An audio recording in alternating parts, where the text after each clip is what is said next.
we're connected to the rest of the world, even if we don't feel it.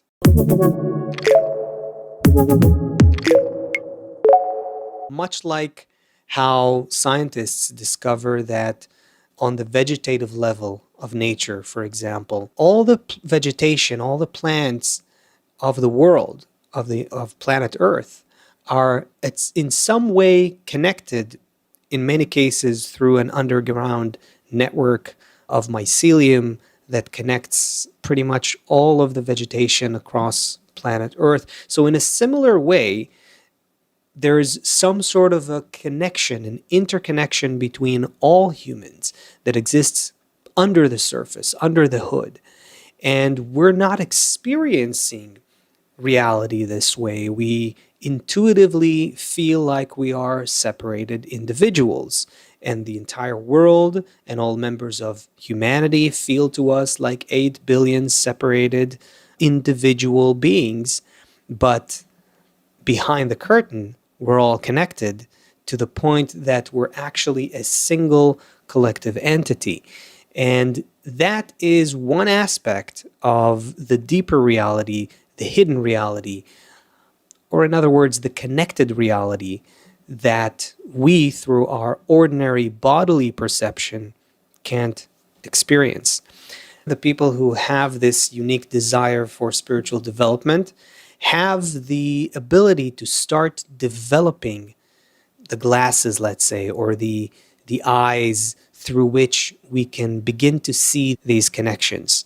And these connections also exist in a very specific way between us, meaning the people who awaken towards spiritual development, doesn't matter where you are in the world. It doesn't matter whether we are male or female. It doesn't matter what is our background. It doesn't matter what is our culture, even the language we speak.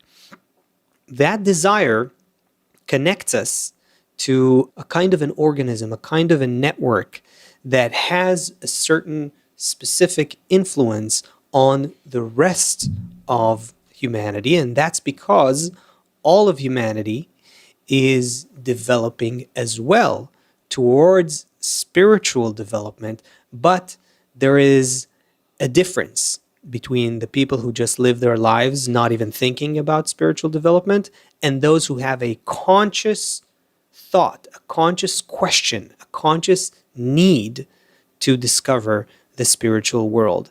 And the difference is that those who are seeking spiritual development, they, in their efforts to develop, they're also influencing the rest of humanity.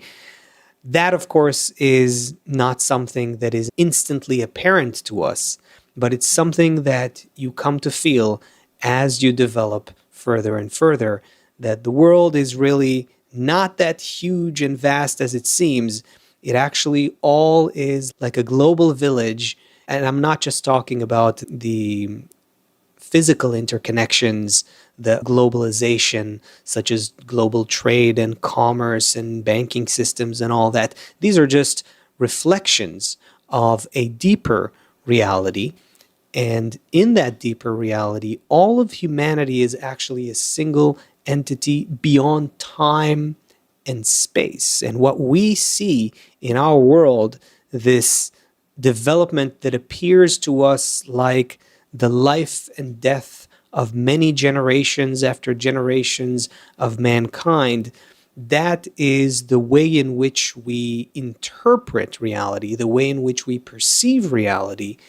But Kabbalists explain to us that there's really just one entity, a single collective entity of which we're all parts, and that entity is developing gradually towards its spiritual purpose.